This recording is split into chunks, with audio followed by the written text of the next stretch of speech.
Minahal kong mga igsuon diha ni Kristo o mga isika lungsuranon sa Davao del Sur o Davao Occidental. Ang kalinaw sa Ginoo maanaa kaninyo. Samtang nagapadayon kita sa paglakaw sa atong panaw sa Kwaresma, miabot kining National Public Health Emergency.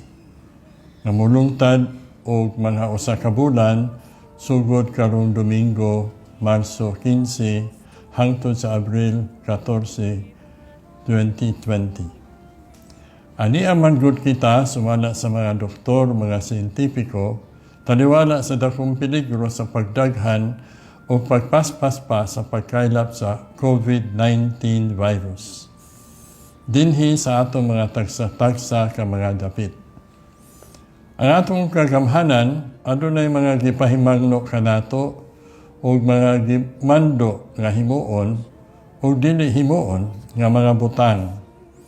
Sa tuyo nga mapanalipdan ang atong maayong panglawas sa atong kaugalingon o sa atong mga minahal sa kinabuhi. Busa, giawhag ko kamo nga patalinghugan pag-ayo kining mga butanga ug tumanon gayon uban sa dakong pagsalig nga kining tanan makaayo sa atong tanan. Tungod sa maong National Public Health Emergency, mahitabo nga dunay mga naandan nato nga mga balansayon o giplano nga kalihukan, mga kasaulugan, bisan maayo man, unta apan ikansila o ibalhin sa laing adlaw kung mahimo pa, humana sa panahon sa emergency. Doon ay mga butang usab nga ipahimo o idili usab ka nato, nga wala nato maandan. Apan karon, maayo o sulundon nga himuo nato alang sa kasiguruhan o kaayuhan sa tanan. Tungod usab sa maong emergency, daghan ka nato may istorbo sa atong panginabuhi, pangiskwela, pagbiyahe, sosyalan, o bisan gani ang atong katinimbanong pag-ampo o pagsimba. Sakripisyo kaayong dako kini alang sa daghan. Magpasensya lang kita. Antuson lang nato kining tanang kabag-uhan o magtinabangay sa mga panginahanglan sa usag-usa. Labaw sa tanan, magpadayon kitang madinaiton sa tanan o magpugong sa pagpahimulos sa mga naglisod. Kining maong emergency, nakahatag og laing hulagway sa kasinatian nato sa pagsaulog sa Kwaresma padulong sa pagkabanhaw.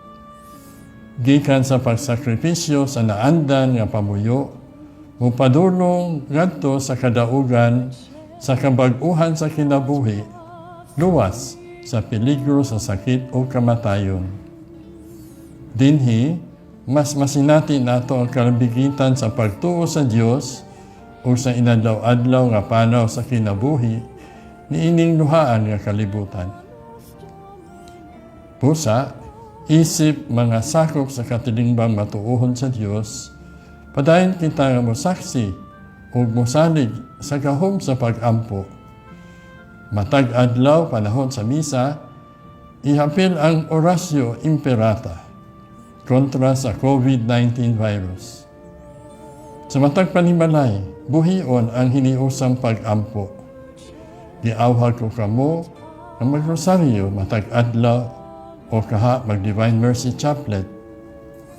Kining COVID-19 virus, dili nato mabuntog kung wala ang tabang sa Dios, ang magbubuhat sa tibuok kalibutan.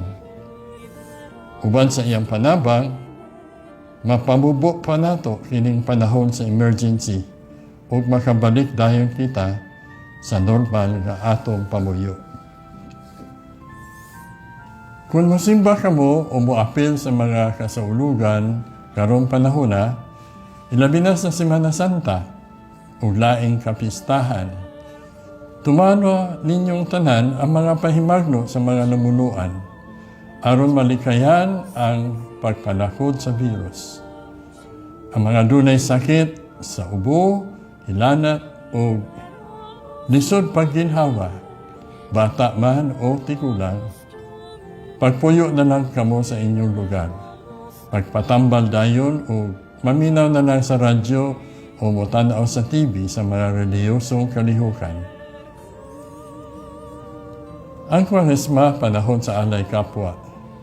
Takong kahigayunan ka naton tanan nga ipakita ang atong kahiusahan, pinaagi sa pagtinabangay sa pagsumpo nining kalaban nga virus.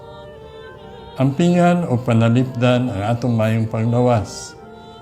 Mutabang kita niadtong nanginahanglan, ilabi na ang labing na alaot nining emergency. Magpukong kita sa paghimog mga butang makasamok o makagubot sa atong kahimtang. Magpatigbabaw unta ang pailog o pagkamanggyatagon, inay kasuko o kahakog. Suportahan nato ang mga nangasakit o ang mga nagtagad o nagatiman sa mga masakiton sa balay tambalanan o sa mga pribadong panimalay.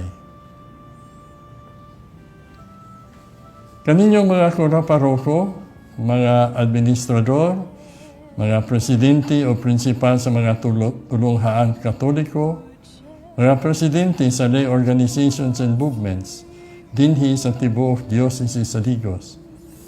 Makisabot dahil kamo sa namuluan sa inyong provincial, city o municipal COVID-19 Interagency Task Force. Alang sa hapsay o malinawang pagtuman sa mga pahimagno, mga sugyo o mando sa mga namuluan ni ining panahon sa emergency. Gisangon ko kaninyo ang paghimo o klaro ng mga giya alang sa inyong mga magtotoo o ginsakpan haom sa inyong agsatag sa kakahimtang. Usara ang atong katuyuan, ang pagpugong, pagpanalipod, paglikay o pag-ayo sa sakit nga COVID-19 virus. Ang atong kausaan, mao'y labing maayong panagang o tambal batok niining public health crisis. Hinumduman nato kanunay nga mga kaigsuunan ko ang giingon sa Ebanghelyo kanato. Ang tinuod sa dihang gibuhat ninyo kini ngadto sa usa sa labing ubos nako nga mga igsuon, sama ra nga gibuhat usab ninyo kini kanako. Kinutlo sa Ebanghelyo sumala ni San Mateo Kapitulo 25, versikulo 40. Kining public health emergency karon sulod sa panahon sa Kwaresma o pagkabanhaw, magpalig-on paunta sa atong pagkigugmaay, magpalambo sa atong pagtuo o magpadasig sa atong paglaom. Ang Ginoo, Emmanuel, ang Diyos nga nagalakaw uban sa iyang katawhan, nga anaa sa kaalaot. Ang Diyos, gugma. Atong mahal nga Birheng Maria, inahan sa mga nagkalisod, mugakos unta sa atong nasod, o dadon kita ngadto sa iyang anak, ang Diyos sa tanang kahupayan. Kaninyong tanan, mayong adlaw o panalanginan unta kita sa Amahan, sa Anak, o sa Espiritu Santo. Amen.